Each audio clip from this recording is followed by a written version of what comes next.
Aliás, mudanças de tempo que têm trazido consequências, não só elas, não é? Mas muito se atribui à mudança no padrão do tempo por causa do El Niño, da Laninha, enfim, seja lá qual é o efeito climático em vigor nesse momento, em relação à dengue, não é, Ronald? Porque com o calor que começou mais cedo, com o verão mais seco... Esticou, né? Começou mais cedo e foi para mais tarde. O ciclo da dengue, que normalmente começa no fim do verão, nesse ano aqui começou em janeiro. Na maior parte do sul, do sudeste e também do centro-oeste do país. E agora há uma grande interrogação no ar, não é? De que forma essa doença, a proliferação do mosquito, a disseminação da doença vai se comportar no Nordeste, que a partir de agora entra na sua época com mais chuva. Ou seja, mais chuva tem mais espaço para o mosquito Aedes aegypti se proliferar. Então há esse ponto de interrogação, esse sinal amarelo no ar e alguns indicativos de que no sul e no sudeste a situação está muito longe de estar confortável ainda. Mas o ritmo de crescimento da doença aparentemente já começa a arrefecer. Ô Thaís, você sabe que outro dia, saindo de casa, eu encontrei com um profissional da prefeitura desses que ficam procurando lugares onde o mosquito pode ter criado ali condições para se proliferar. E nesse papo, eu moro numa rua sem saída com um monte de sobradinhos ali na Pompeia. Eu falei, mas qual é o principal problema, né, para vocês encontrarem os lugares? Ele falou, a gente não consegue...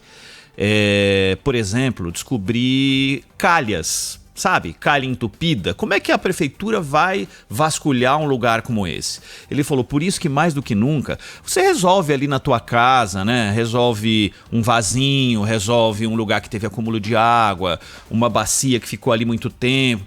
Mas só que isso não vai ser a solução. Porque e se a calha em cima da sua casa, que você não sabe nem o que está acontecendo ali, teve uma larvinha e virou um mosquito. Por exemplo, na minha rua, 3 pessoas estavam com dengue. Numa rua pequenininha. Ele falou, por isso que mais do que nunca, e aí eu volto para nenhuma comparação de quantidade, de impacto, mas com a pandemia do coronavírus. Lembra quando a gente falava que a decisão de proteção é individual? Você precisa fazer o máximo para se proteger? Você não tem como saber se aquela pessoa está com o vírus ou não está. Então, usa máscara, usa o álcool gel e tal. A questão da dengue está muito no individual, por causa dos repelentes que você pode usar. Então, o repelente te dá uma garantia individual, porque você não sabe de onde o mosquito vai vir. Isso cabe muito para o Nordeste. Tem várias soluções, cada cidade tem a sua. Tem o repelente de fulano de tal, aquele que se adapta. Lá em Ilhabela, por exemplo, criaram o repelente da cidade, né? E ficou super famoso. A decisão é individual de se proteger. O repelente é uma arma que não pode ser esquecida.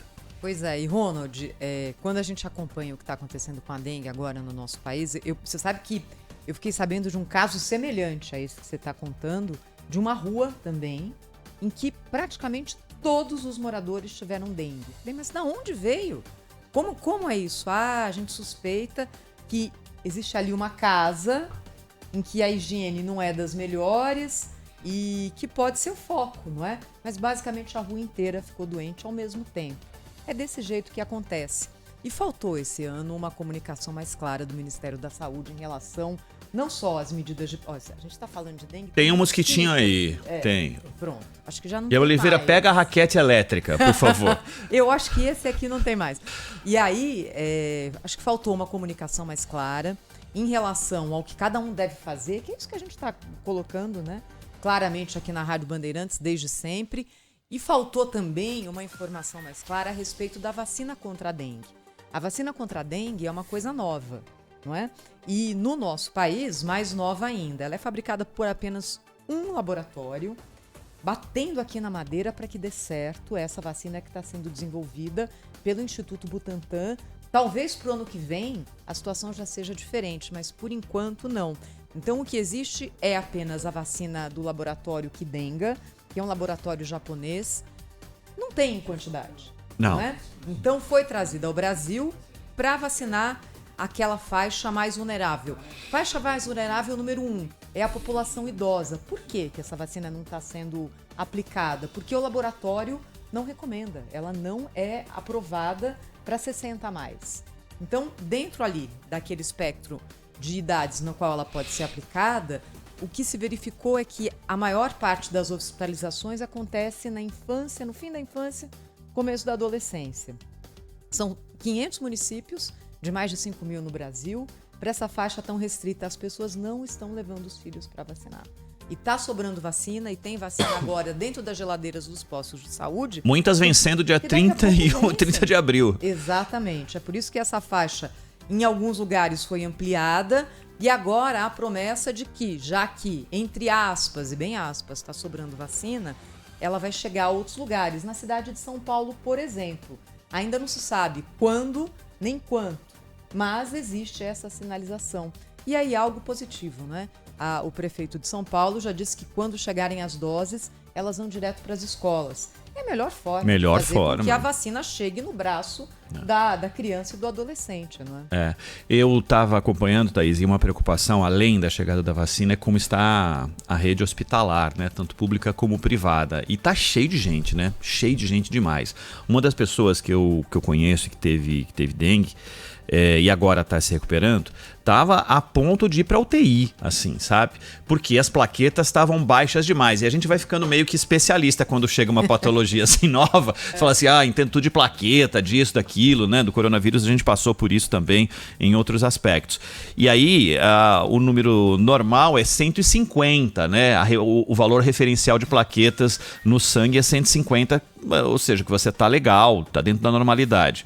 E a pessoa com quem eu conversei estava com 15, depois foi para 26 e o hospital liberou porque aumentou de 26 para 40. Liberou para ir para casa, porque o hospital estava cheio, uma necessidade enorme de atendimento. Falou assim, agora você se cuida em casa e volta para fazer outro exame para ver se você está aumentando o número de plaquetas. Porque não vai ficar no hospital até normalizar, porque não dá para atender mais gente. É isso aí. Então, olha, fica aqui o nosso alerta, dá uma olhada. Se na cidade onde você mora tem vacinação para as crianças, leve seu filho para vacinar.